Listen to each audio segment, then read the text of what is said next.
in 2019 is when we really first discovered the concept of FIRE, financial independence, retire early.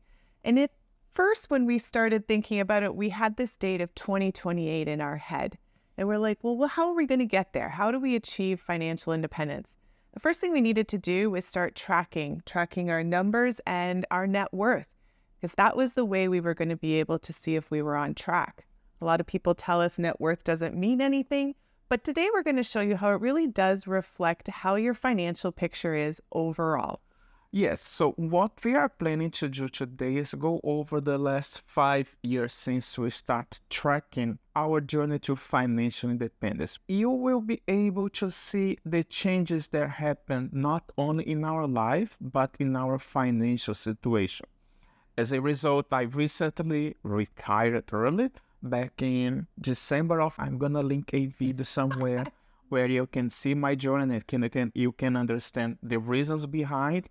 And this lovely person up here is just about to, in just a few months, she's gonna be the one who will stop working and will start our traveling. But going back to our points, since 2019 until 2020, you'll see that it's possible, even though, yeah, it might be just a number, but there is a reason behind it. It's more than a number, right? It's a reflection of your financial health and your financial well-being, right?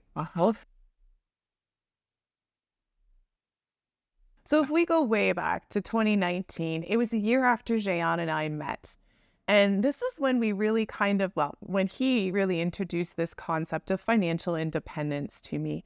And it really started to take on this greater than everything desire in our lives, because we could see what was really possible with financial independence. And we could start to visualize a future for us that was exciting, that involved all the things we've wanted to do for so many years, but could only do in small little snippets here and there. So looking at 2019, when we really started to discuss our finances, sit down and have those heavy conversations where I had to tell this guy about my consumer debt.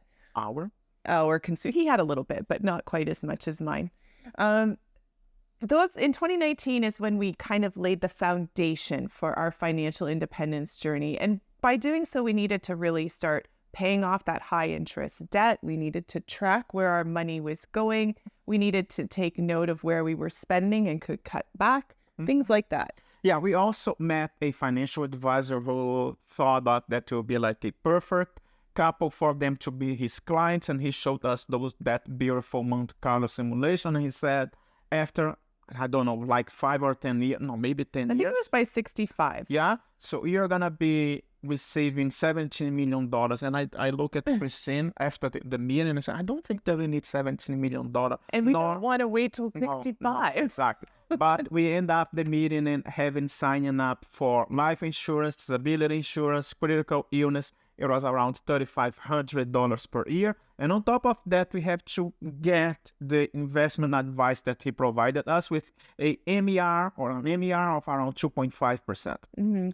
And in 2019, we still had our basement in our house rented out. So we had tenants in the basement that were paying us, I think it was around $1,600 a month in rent.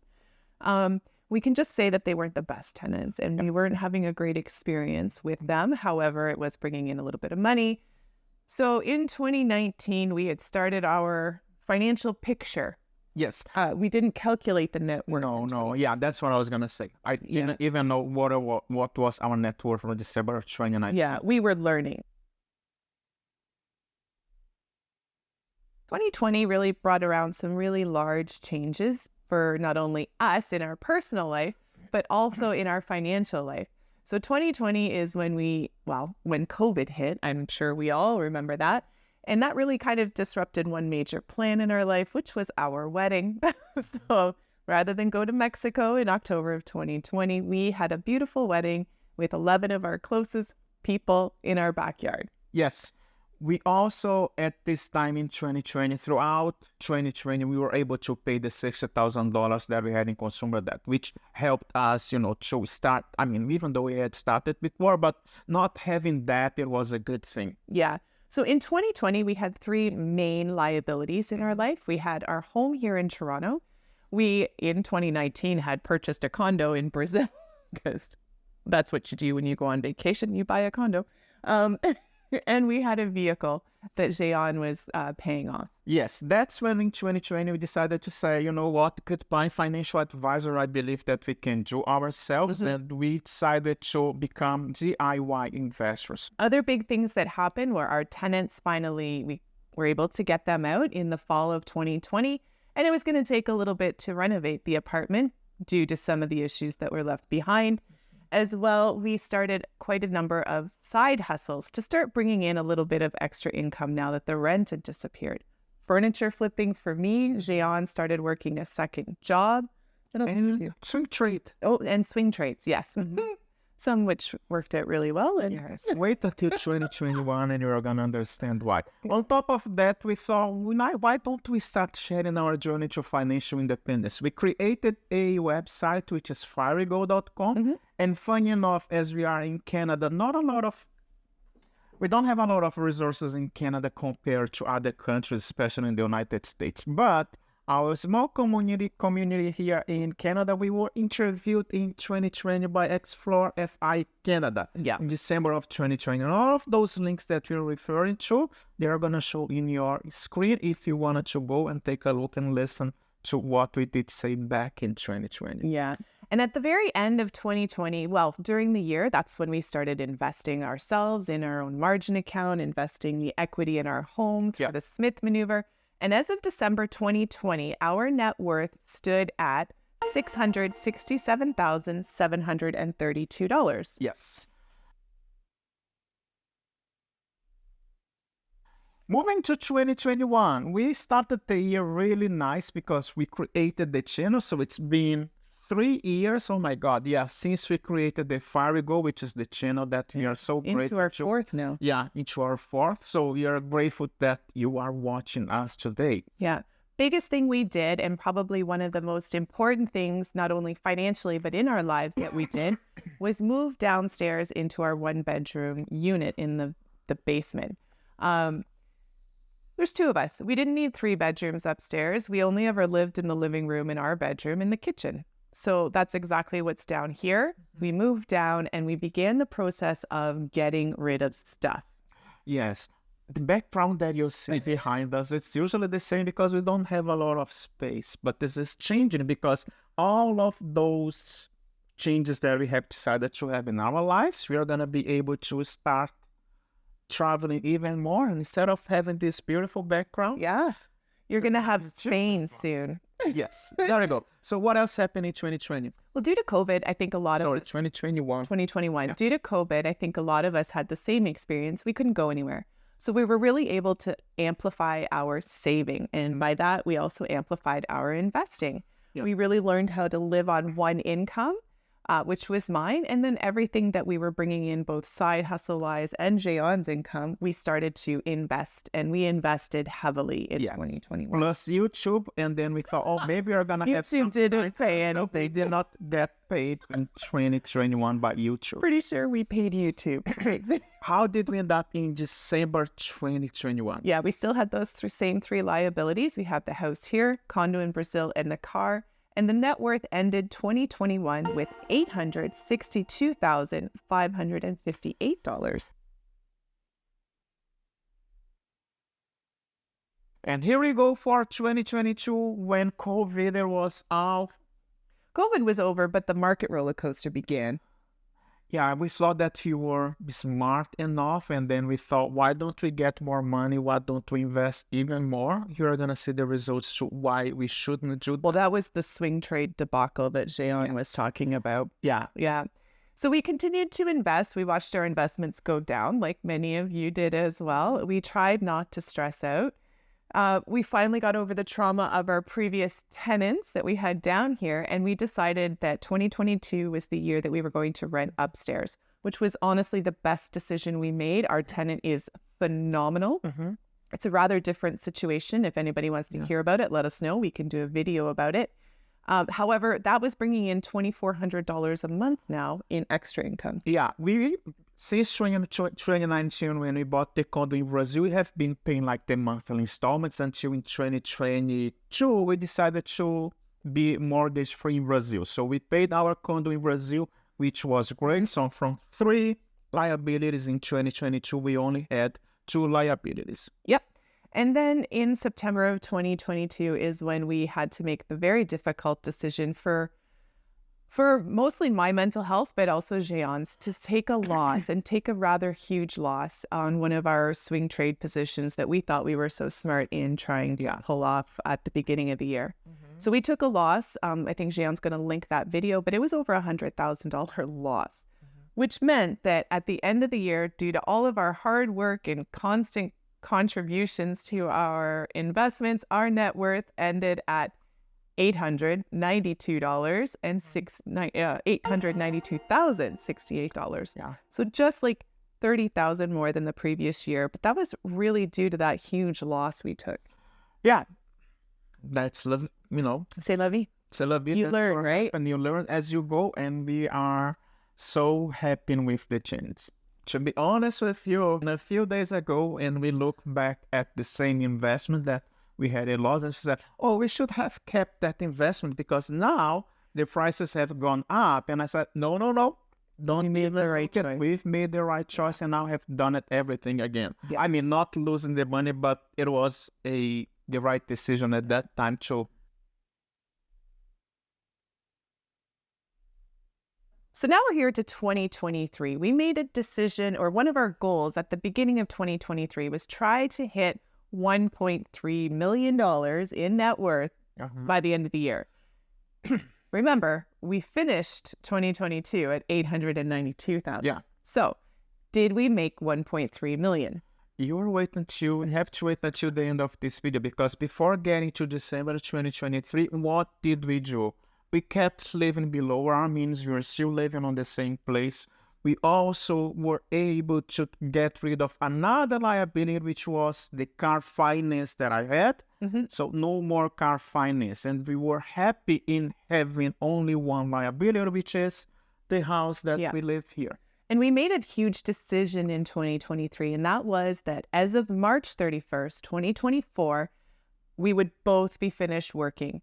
Somebody took off a little early, but that was great. But for me, March 31st is going to be our full FI date. Yes. So that was a huge decision. But what it really did was spurred us and gave us extra energy to keep investing, keep saving, keep living below our means. And really, it has paid off huge this year. And by the way, keep living. We did not, yes, we were saving money. Yes, we were being cautious about what are our decisions. But at the same time, we went to Portugal, Spain, Gibraltar. Jean spent 2 weeks back in Brazil with his family. Yes. And all of this because, yes, we were making smart decisions about money, and more we were using credit card points. That's what allowed us to go to, Europe, and also going back to Brazil. So, yeah. But that really has left us in a really good, not the credit card points, but just our investments overall have left us in a really good position financially. So well, in fact, that Jean was able to stop working at the beginning of December of 2023. And he's been able to focus a lot more on our journey moving forward. And there is a lot of preparation that needs to be done. But how did we end December 2023? Well, let's go and do what we usually do. So the first asset that we have is the real estate, from the house here in Toronto plus the condo back in Brazil. And it sits at the same amount at $1.1 million. The next one is a pension that I have with my job. It's really hard for this one. We are not actually going to keep the pension. We fully decided that we are going to be commuting that pension. But just for the sake of our numbers, we're going to leave it at what it was for all our previous videos at $34,054. Yeah. The next one is our investments on TFSA, RRSPs, and the margin account, the corporate margin account. We ended the month with $585,572. The other one is another margin account we hold, and that's where we've invested the equity of our house here in Canada. And that one ended at $283,060. And here we are, December 2023, for the first time ever, we are over $2 million in assets, which ended with $2,012,686. Yep. The only liability we have is still this house we have in Toronto. And that has an outstanding mortgage slash HELOC on it of $751,822. Yeah. So doing that whole net worth calculation that we always do, we're going to take $2,012,686, subtract $751,822, and our net worth for December of 2023 is $1,260,864. 1.26. Yep. So we didn't make 1.3. However, what a massive increase from 2022. Mm-hmm. And in fact, if you look back on our journey from that very first calculation we did in 2020 of 600, oh my gosh, I got to go back. Our net worth was $667,000. We have actually increased our net worth over the past 4 years by $593,132 or 89%. Yeah. Good job. Thank you.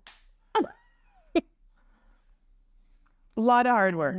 Sure, a lot of hard work and I'm not even going to say a lot of sacrifice, because honestly, the way we live now, we're quite happy. We travel, we live below our means, we're able to invest, and we have set ourselves up for an amazing future. yes, we do. At the end of the day, yeah, it's still just a number. Yes, we have not liquidated any of those positions, but we know that we are on the right track. And how do we know? It's just based on the numbers and knowing that by March 31st, when Christine stops working, we are going to change like 180 degrees our lives and leave Canada and start traveling more and more. Yeah. So that's the video for this week. And in fact, this might be the last public net worth video that we share. Decide, yeah. We have to start kind of thinking a little bit more about us traveling around the world and how much personal information we put out there. So if you guys are still interested in hearing net worth videos, let us know, because we can still keep doing them. Maybe we'll just open them up on a different platform or something. We haven't quite decided, but let us know if you find any value in these and if you would like to hear them. Yeah, and if you wanted to download the spreadsheet for free, you are still able to, which is the same spreadsheet that we started tracking back in 2019. Yeah. The link is going to show in your description, so feel free to download and start taking, care of your financial situation. Yes, it is a number, but you need some direction on where you are going and some of the things that you need to improve. Yeah. Right? So we're so happy, guys. I mean, it was a lot of hard work, but I think by tracking our net worth, it kind of keeps you motivated too along your financial independence journey, right? Yeah. As you see slow increments of gain every month or every year, however often you want to do it, it really does motivate you. Yeah, and before we go, if you want to go and take a look and watch the previous months, like every single month, here is a playlist that is going to show on your screen. Go and take a look and see how we did. Yeah. All right, guys. We hope you have a great week, and we'll see you soon. Take care, stay safe, and we'll see you in our next video. Bye. Bye. Now I have to go back and make sure it's still recorded. I don't know. Jeez, I hope it is. It is. Bye.